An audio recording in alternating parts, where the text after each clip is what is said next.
Boa tarde novamente. Para quem a gente não tinha falado anteriormente. Enfim, né? Estamos aí nos adaptando a essa nova realidade, mas é legal, ao mesmo tempo é interessante aí poder ter o uso da tecnologia.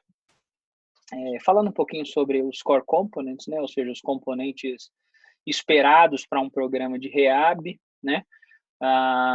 E aí, enfim, eu mostrei esse artigo recente, né, que foi publicado em 2019, mostrando quais seriam esses componentes básicos, né, esperados para um programa de reabilitação cardiovascular, né? Então, a avaliação, aconselhamento nutricional, manejo de peso, controle de pressão arterial, lipídio, diabetes, cessação do tabagismo, né?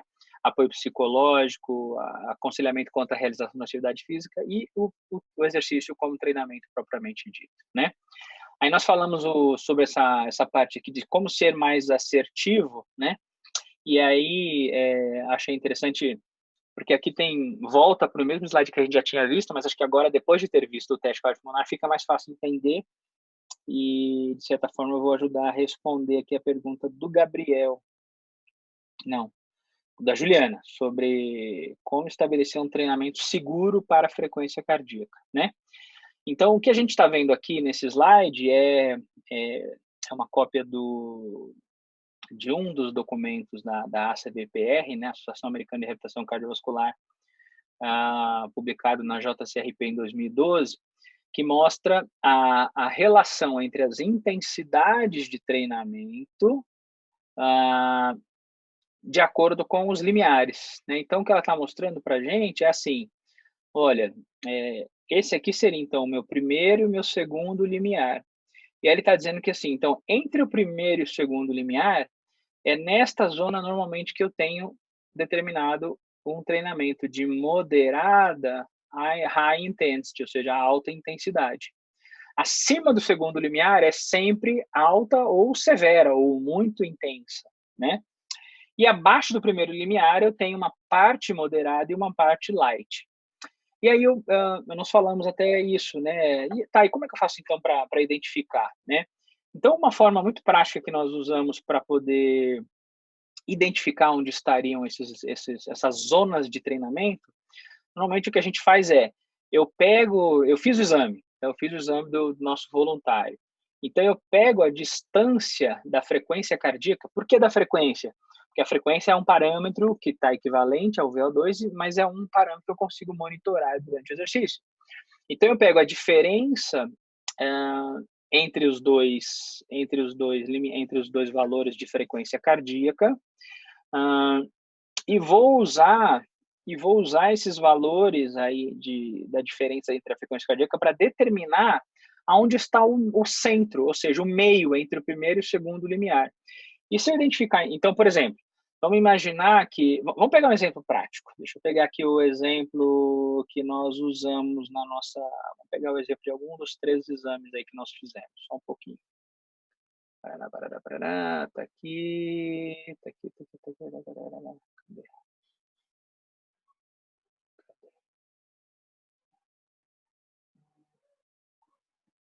Classroom. Avaliação e prescrição 2, T1. Por exemplo, vou pegar aqui o exame T2, tá? Deixa eu só mudar aqui o compartilhamento. Então, pronto. Estão vendo o exame aí do Álvaro? Então, por exemplo, eu pego o exame do Álvaro, aí eu vou lá, nós já entendemos, né, qual é o critério para determinar primeiro e segundo limiar. Então, eu tenho aqui o primeiro, AT, Anaerobic Threshold, o segundo limiar, o Respiratory Compensation, segundo limiar. E aí, então, eu tenho a frequência cardíaca equivalente a esses 2 pontos. Então, por exemplo, para o Álvaro, a frequência cardíaca do primeiro limiar foi a 128 batimentos, a frequência do segundo limiar foi a 169 batimentos. Então, o que eu posso fazer, né? Eu posso simplesmente pegar aqui e fazer, então, só um pouquinho, 169 menos 128, né? A diferença do primeiro para o segundo limiar são 41 batimentos. Onde está o meio?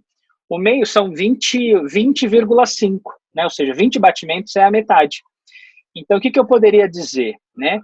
Deixa eu voltar aqui para a nossa aula aqui, ó, e o gráfico da apresentação. Então, imagine aqui, né? Ou seja, olhando este gráfico aqui, aí nós estamos vendo aqui, então, primeiro e segundo limiar. Então, naquele exemplo que nós fomos olhar do Álvaro, nós teríamos 128 e 169.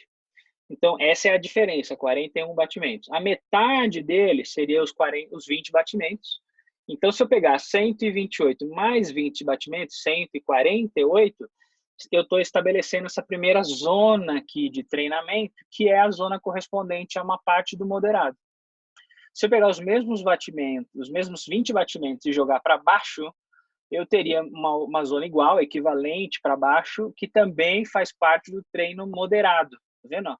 Então, essa aqui é uma zona determinada, ou seja, reconhecida como um treinamento moderado, ou seja, uma faixa próximo do primeiro limiar. O limiar está exatamente no meio. Essa é uma zona considerada de moderada intensidade, ok? Daqui para cima, né, ou seja, o mesmo exercício dos 20 batimentos eu posso fazer para cá. Então, ou seja, do segundo limiar para baixo, 20 batimentos. Eu tenho a zona mais intensa, que essa primeira é moderada, então a outra é a high intensity, né? Começa a zona intensa e ela perdura por mais 20 batimentos acima. Então, eu tenho aqui de novo uma outra zona que também faz parte da high intensity, tá vendo? High e high, ó. Então, essa daqui é toda uma zona de high intensity, ou seja, próximo do segundo limiar. Então, eu tenho alta intensidade, moderada intensidade, acima da alta, a severa ou muito alta intensidade, e abaixo da moderada, leve intensidade, ok? Então, essa é a forma que nós temos mais precisa, né, quando eu tenho condições de ter um teste cardiopulmonar, é a forma mais precisa que eu tenho de encontrar as zonas de treinamento, né, de acordo especificamente com os limiares individuais. Quando a gente faz aquela aplicação das fórmulas, né, por exemplo, não, eu não tenho um teste cardiopulmonar, eu tenho um teste ergométrico convencional. Então, por exemplo, eu tenho só a frequência máxima. Então, ok, então eu tenho um percentual daquela frequência máxima que o paciente fez no teste, eu estou nada mais, nada menos do que tentando estimar onde estão esses limiares com base no exame máximo, ok? E quando, eu não tenho nenhum teste ergométrico, eu só tenho a idade do paciente. Então, eu vou fazer 220 menos a idade, ou 208 menos 0,7 vezes a idade, vezes um percentual, eu estou estimando a máxima e depois eu estou estimando onde provavelmente estão essas zonas de treino, entendeu? Então, pelo menos agora, vocês têm ideia do que eu estou olhando. Quando vocês ouvirem dizer sobre 220 menos a idade, eu estou estimando máximo, por não ter o máximo real, né? Ao passo que quando vocês verem prescrição de 60% a 80% da frequência máxima, o que eu estou prescrevendo? O que eu estou estimando? Eu estou estimando faixas de treinamento, ou seja, aquelas que provavelmente têm uma relação com os limiares, ok? Então, esses são pontos importantes. E aí, acho que só respondendo a pergunta que ela falou sobre segurança, né? Porque, na verdade, essa minha resposta foi para dizer sobre identificação de zonas. Não estou falando de segurança, né? Segurança é ser seguro, né? Aí é uma outra coisa, né? Ou seja, um outro objetivo de tá submetendo o indivíduo a um teste cardiopulmonar é não apenas identificar a sua capacidade máxima e os seus limiares, mas também de identificar ou verificar se durante um estresse programado esse indivíduo manifesta alguma alteração que não aparece em repouso. Por exemplo, uma hipertensão ao exercício, uma asma induzida por exercício. Mais do que isso, não mais importante como um grande critério, identificar se o indivíduo faz algum sinal eletrocardiográfico específico compatível com isquemia ou arritmia durante o exercício. Então, na verdade, essa é uma outra finalidade de um teste cardiopulmonar, é verificar se o indivíduo apresenta sinais de alterações eletrocardiográficas compatíveis com isquemia ou com arritmia durante o teste, para pelo menos dizer, olha, eu fiz lá o exame do Fabrício e verifiquei que ele foi até 169, ou do Álvaro lá, né? Ele foi até 1,69 e não manifestou nenhuma alteração eletrocardiográfica, nem típica de isquemia, nem de arritmia.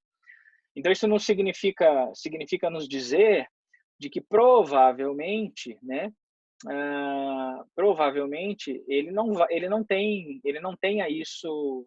Se eu fizer um treinamento, por exemplo, com ele a uma carga moderada, que vai exigir dele que treine a 140, muito provavelmente ele não vai apresentar nenhuma alteração eletrocardiográfica, porque eu testei ele a 169 e ele não apresentou. Então, eu estou treinando ele a 140, por exemplo. Então, ele está treinando um esforço inferior àquele máximo que ele fez. Então, isso é uma das formas de eu garantir segurança, né? Ou seja, avaliar o paciente previamente. Ok? Respondi a pergunta quem fez essa pergunta foi a Juliana Oliveira. Ok, Juliana? Tranquilo? Tranquilo, muito bem. Deixa eu voltar agora aqui. Ok, estão vendo... Deixa eu só botar aqui. Ok. Aí, ainda nessa apresentação, né, a gente, então... É só uma outra visualização, né, agora com base no documento europeu também, dos limiares em relação às cargas de exercício. Tá vendo? A referência desse gráfico está disponível? Sim, sim, sim. Dos dois, inclusive, tá? Estão lá. Então, por exemplo, aqui, olha, só para a gente ver a correlação. Lembra que eu falei a correlação do VO2 pico em relação à frequência cardíaca máxima, né? Então, percebam que a frequência cardíaca pico, ó, ela sempre equivale a um valor maior do que comparado ao VO2. Então, por exemplo, 55 a 70 de frequência cardíaca máxima equivale a uma zona em VO2 em torno de 45 a 60, tá vendo? Então, em torno de 5 pontos a menos aí, ok? Muito bem. Aqui é uma outra observação também, falando sobre prescrição, mas acho que agora para vocês entendendo a lógica, fica mais fácil entender quando fala de intensidade, né, percentual de intensidade das cargas para cada valor de referência, depende do que eu estou monitorando, né? E eu gosto muito desse exemplo, que acho que até comentei na outra aula, esse modelo foi proposto por um educador de atividade física, um pesquisador importante, chama Neil Smart, e ele determina algumas características do que seria uma atividade. Ele chama de sedentary, o que está abaixo da leve, depois ele chama de zona moderada, vigorosa e height. Você percebe que ele é um pouco diferente, né? Naquela literatura americana e europeia, o height está aqui, e aqui eu tenho o que eles chamam de severe, tá? Então, é importante só para vocês saberem que existem nomenclaturas diferentes, né? Aqui são os métodos, né, que vocês viram na prática sobre como identificar pelo método V-slope ou equivalentes ventilatórios o primeiro e segundo limiar. Acho que sobre essa parte tranquilo, né? Todo mundo acho que pegou bem, que é a mesma coisa. Até aqui, então, tranquilo? Dos métodos, tranquilo? Alguma dúvida, pessoal? Posso seguir um pouquinho sobre objetivos aí, resultados esperados? Tranquilo? Ok. Então, nós vamos um pouquinho sobre objetivos, né? Hoje, eu diria assim, existem várias literaturas disponíveis falando sobre benefícios da reabilitação cardíaca, né? Mas é interessante que a gente saiba majoritariamente o quanto esperado, né? Lembra que eu perguntei isso em sala de aula, né? Ou seja, mas o quanto que eu espero melhorar de pressão em termos de VO2 ou lipídios, né? E essa é uma referência que está lá na pasta de vocês, da Circulation Research 2015. Um dos coautores foi meu orientador do meu primeiro pós-doc, o professor Rosarina. Ele fez uma revisão bem interessante sobre efeitos do programa de reabilitação e ele mostra esses efeitos, né? Então, é interessante, por exemplo, olha, se eu olhar em termos de método de equivalente metabólico, METs, né, eu posso esperar um benefício de até 35%. Se eu falar em termos de VO2, há uma tendência de mudança de aproximadamente 15%. Se eu falar em melhorar limiar anaeróbia, onde eu localizo o primeiro limiar, em torno de 11. Se eu falar em colesterol total, eu posso atribuir à reabilitação cardíaca um benefício de queda de 5%.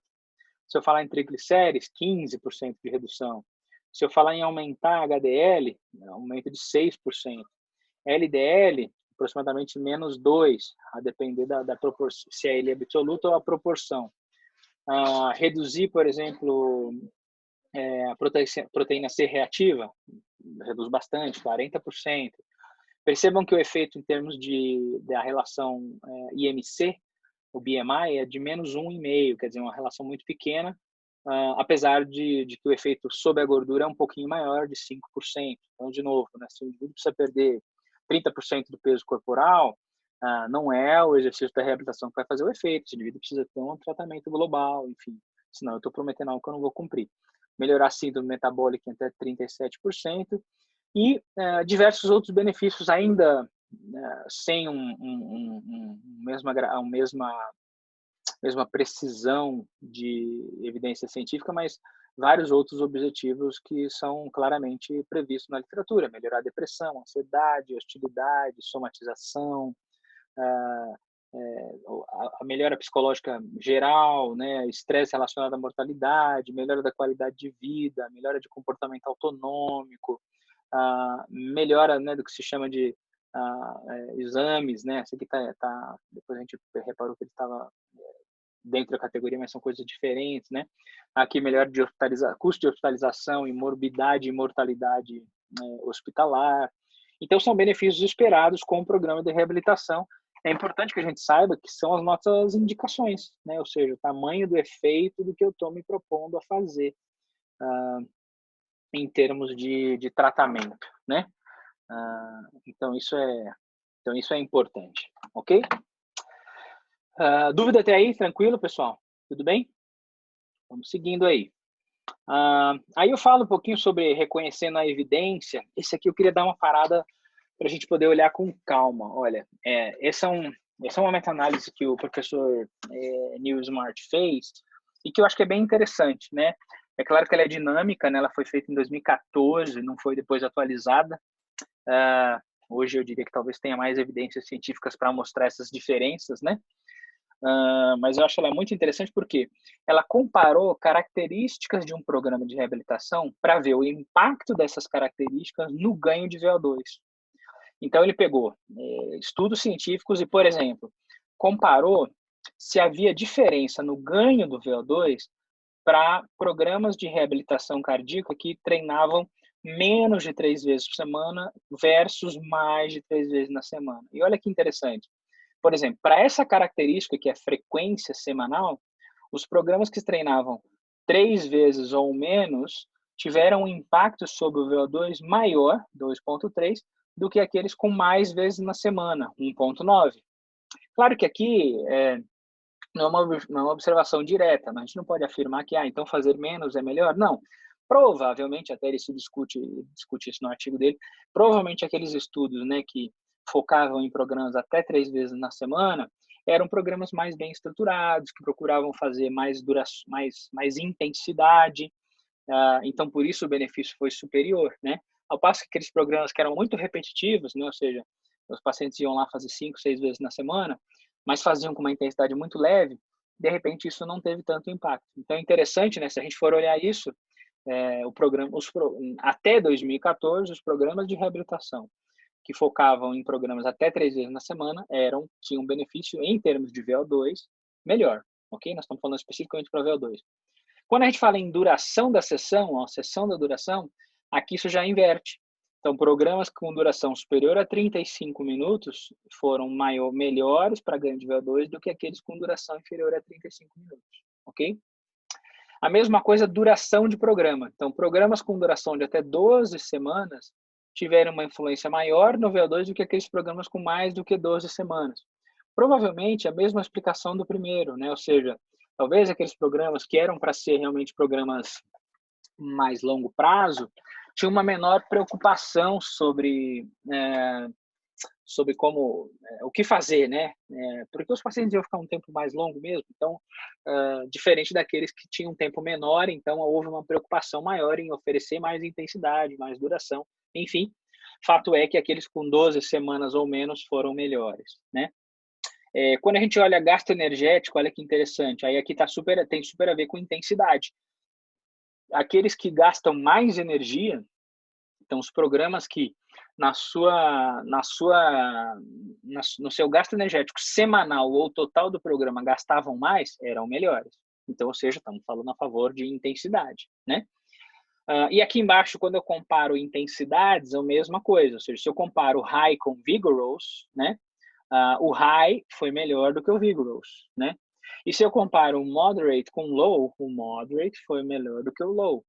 Então, eu gosto muito desse artigo porque, para mim, ele dá uma espécie de, baseado em evidências científicas, quais são as características que eu devo procurar buscar para desenhar, né, um programa de reabilitação, né?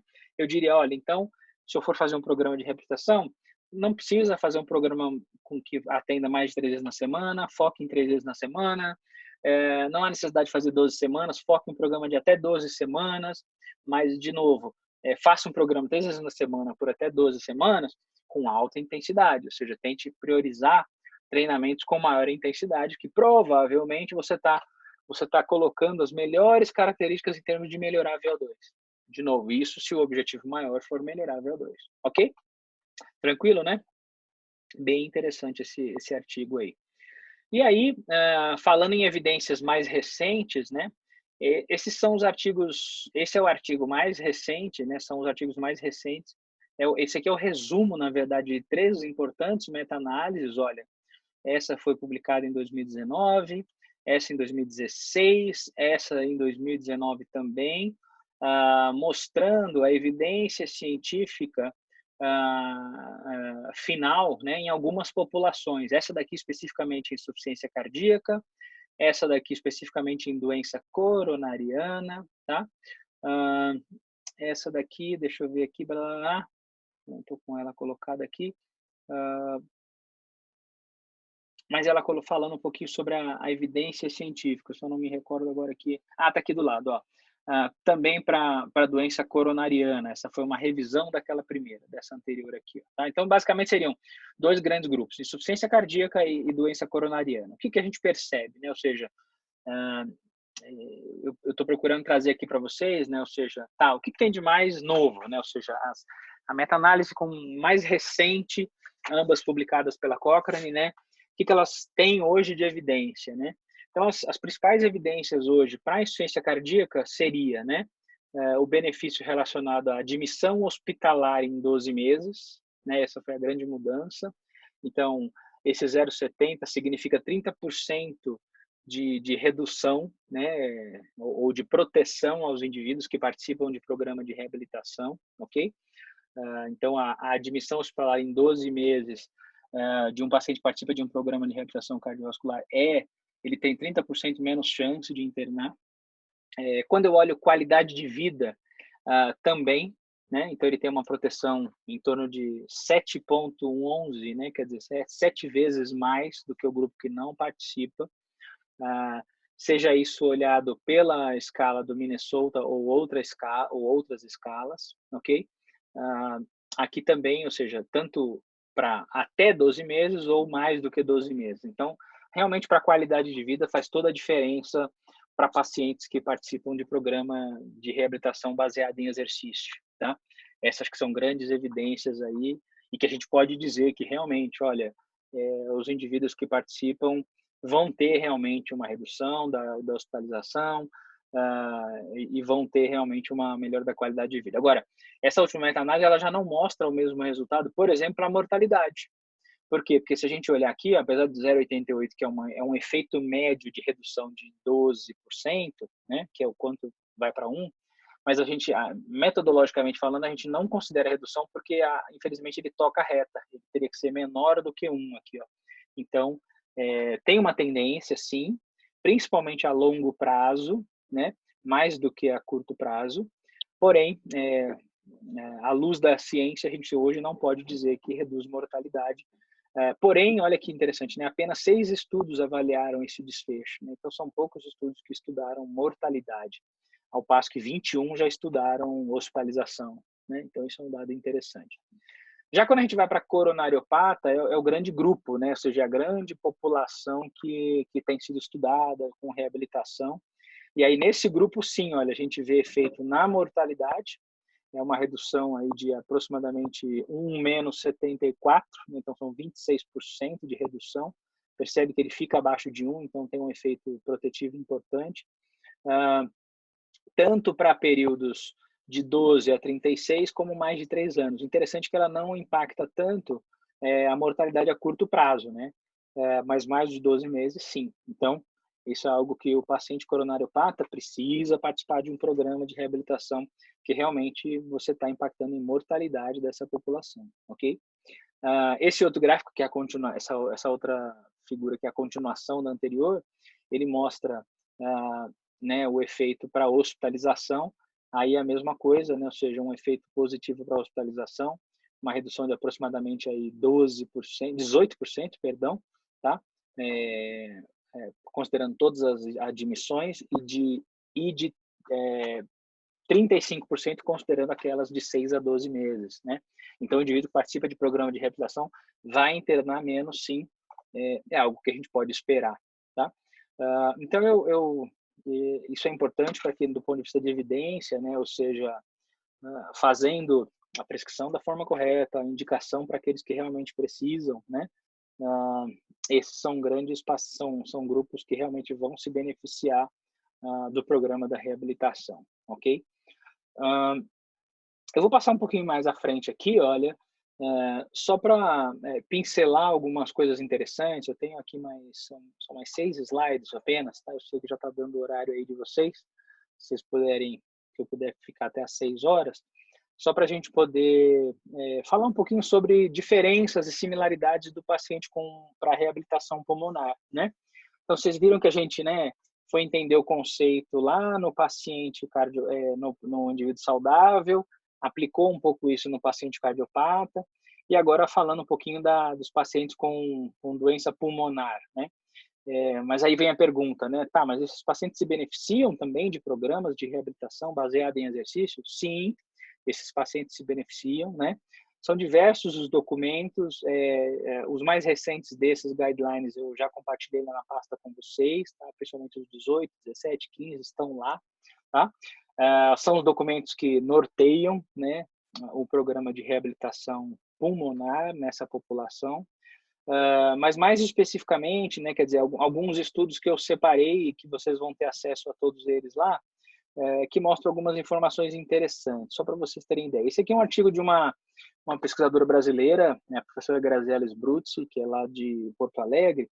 Ela publicou ano passado um estudo mostrando efeito do HIT em DPOC. Por que isso? Porque o documento que norteia os programas de reabilitação, ele questiona um pouco, né, que esses pacientes têm muita falta de ar, muita dispneia, então que talvez programas de alta intensidade não tenham tanto benefício nessa população quanto tem nos pacientes com doença cardiovascular.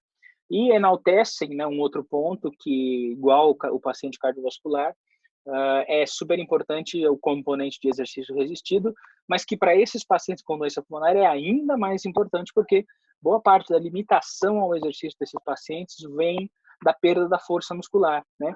Porque lembra, né, ele tem um mecanismo de perda de capacidade cardiorrespiratória muito semelhante ao paciente cardiopata, apesar de uma etiologia diferente, né? Ou seja, a etiologia agora não é mais o distúrbio cardiovascular, e sim a limitação respiratória, né? Mas ele tem um agravante, que é a baixa oxigenação. Então, esses pacientes tendem, a cada vez que eles vão ficando pior, a pior oferta de oxigênio, algo que o insuficiência cardíaca não sofre, né? O paciente com insuficiência cardíaca, ele perde a capacidade de utilizar, mas ele mantém a oxigenação preservada. Então, essa é uma população que, em geral, você tem a hipoxemia acontecendo. Então, muitas e não poucas vezes, nós precisamos, além desse suporte, identificar se o indivíduo tem arritmia, tem pressão, assim como no cardiopata, eu também preciso monitorar a necessidade de uso de oxigenoterapia durante o exercício, tá? Para manter a oxigenação em níveis adequados. E aí só o resumo desse artigo, que é essa meta-análise sobre HIIT, ela mostra realmente que parece que os primeiros estudos mostram algum benefício, mas que ainda não há evidência na literatura, que é o Diamantes tocando a reta, né, para exatamente dizer que o HIIT é interessante, tal como nós observamos no paciente cardiopata, tá? De outra forma, esse é um outro estudo mostrando o efeito da reabilitação em outras variáveis, né? Mostrando especificamente a melhora de qualidade de vida, e nós percebemos que há uma melhora em quase todas as populações. Aqui são todos os estudos incluídos, e aqui são os estudos separados por região, estudos asiáticos, europeus e norte-americanos, né? O resultado norte-americano foi o pior, mas quando eu olho de uma forma geral, há uma melhora, sim, de qualidade de vida. Desculpa, a qualidade de vida está olhando aqui embaixo, pelo questionário de avaliação de qualidade de vida em DPLC, que é diferente do cardiopata, mas enfim, avaliam a mesma coisa, né, qualidade de vida, porém perguntas relacionadas à dispneia e não ao cansaço. E nesse gráfico de cima ele mostra o benefício no teste de caminhada. Então, mostrando que sim, esses pacientes que participam de programa de reabilitação melhoram a qualidade de vida e melhoram a performance ao exercício por meio do teste de caminhada, né? Esse é um outro benefício interessante que foi mostrado, que é a melhora da exacerbação, que esse é um outro problema frequente nos pacientes com DPLC. Diferente dos cardiopatas, que de certa forma são até mais estável, né? Mais uma vez, para aqueles que puderam acompanhar o nosso programa, vocês perceberam que, a não ser em algumas situações, ou o paciente ele perde a continuidade ao tratamento, né? Mas aí muito mais até por falta de interesse, de adesão ao tratamento, do que problemas clínicos. O DPLC não, o DPLC, ele normalmente, ou com mais frequentemente, ele pode desenvolver complicações. E aí ele agudiza, ele tem um período que ele fica ruim, ele realmente faz mais broncoespasmos, perde oxigenação, precisa ser controlado melhor clinicamente, e aí ele perde, né? Mas aí tem estudo mostrando, né, que pacientes que participam de programa, né, têm menor risco, né, de complicações durante o programa de reabilitação. Basicamente é o que esse estudo está mostrando, né? Fala também de efeito para mortalidade, tá vendo? Ele não toca reto, então os pacientes que participam de programa de reabilitação morrem menos, né? E aqui, esse é o documento, né, de 2017, que fala sobre o manejo de pacientes com DPLC, é um documento da Sociedade Europeia e Americana, né?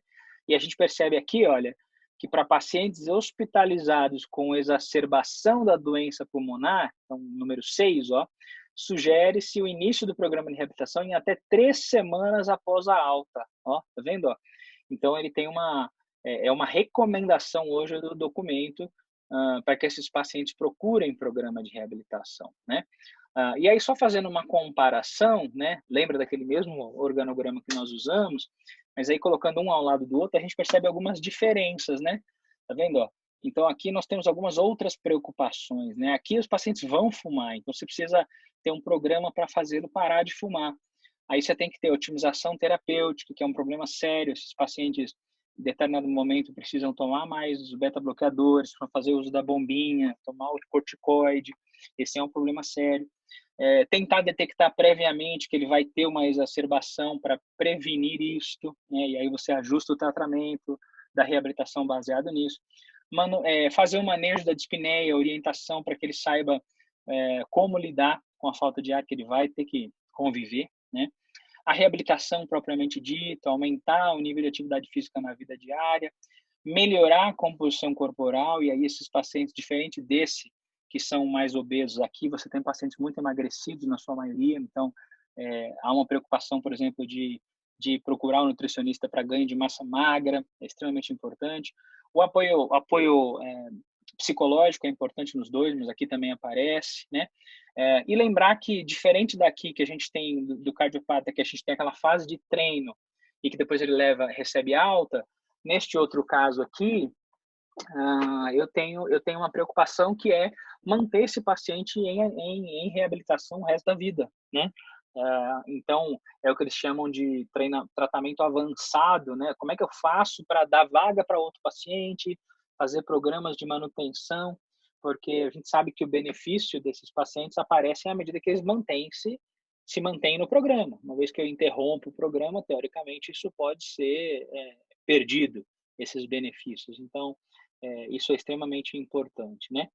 E aí, então, se eu olho, tá no artigo que está lá para vocês, né? Eu só trouxe para cá os principais, então ele fala, né? O que se espera, né? Do que hoje é reconhecido. São todos esses, né? Melhorar a hospitalização, melhorar visitas hospitalares não programadas, melhorar a capacidade de exercício, de espineia, força muscular, qualidade de vida, capacidade funcional, a parte de função emocional, né?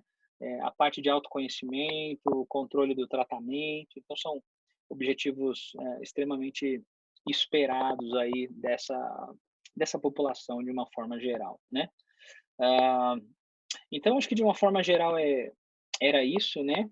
E, e aí, finalizando aí, só para brincar um pouquinho, né? Mas que tem uma pesquisa mostrando sobre isso, acho que eu falei com algumas pessoas que a gente estava terminando a aula na última semana, eu falei, é importante fazer, né? Porque tem estudos mostrando que médicos que fazem atividade física sabem prescrever melhor. Então, certamente para nós essa é uma responsabilidade ainda maior, porque a gente de fato usa o exercício como forma de tratamento, né? Então, fazer o exercício, reconhecer os seus limites, né? Como é que eu prescrevo a minha atividade física, isso é um ótimo treinamento para entender como é que eu prescrevo para o paciente, né? Então, é uma fala que está no documento mais recente da ACSM, vai estar na brasileira, a gente escreveu isso, né? Talk the talk and walk the walk. Quer dizer, não adianta só falar, mas eu tenho que caminhar a caminhada também, ok? Então, era isso, pessoal. Não sei se tem alguma outra dúvida. Aí eu vou postar uma atividade para vocês amanhã, para que vocês façam durante o dia, referente a uma prescrição também de casos clínicos agora de cardiopatas, né, em cima do que a gente discutiu hoje. E enfim, e fiquem à vontade para qualquer outro questionamento aí. Espero ter, enfim, foi pouco tempo com vocês, né, apenas 2 aulas aí, 2 encontros, mas espero pelo menos ter despertado o interesse aí por essa área. Vou permanecer à disposição. É claro que a gente não esperava que estivesse passando por este momento aí delicado, né, do vírus, do Covid-19. Então, isso, de certa forma, nos atrapalhou um pouco, né? Mas, enfim, também é nosso papel enquanto profissional de saúde discutir que ações que a gente vai fazer. Eu até ontem escrevi no Instagram falando um pouquinho sobre isso, né? Ao estar atualizando a aula para vocês, eu pensei bem isso, né? Quer dizer, poxa, né? A população de maior risco são os idosos, né? E os idosos com doença respiratória são um grande grupo de risco, né? Porque o distúrbio é respiratório, né? Agora imagina, né? Quer dizer, eu fiz a pergunta em sala, né? Quantos têm familiares com problemas cardiovasculares, né? Certamente respiratórios também, né? Onde que tem programas de reabilitação pulmonar? E se esses pacientes estivessem engajados em programas de reabilitação pulmonar, será que os efeitos deletérios aí dessa pandemia não seriam menores para esse grupo de maior de risco, né? Outro, né? Nós também não sabemos hoje qual vai ser o resultado pós-pandemia, né? Porque tem relatos aí de estudos feitos em indivíduos que faleceram da doença, né? De quadros graves de fibrose pulmonar. Então, nós temos talvez aí um aumento aí de pacientes com doença respiratória, que vão procurar programas de reabilitação, né? E aí, será que a gente está preparado para isso? Entende quais são as demandas, né? Então, fica aí pelo menos essa mensagem de que tem essa outra área aí, a reabilitação pulmonar, além da reabilitação cardíaca, como forma de tratar esses pacientes, ok? Bom, obrigado, fiquem com Deus aí, abração para vocês, tá bom? Até a próxima.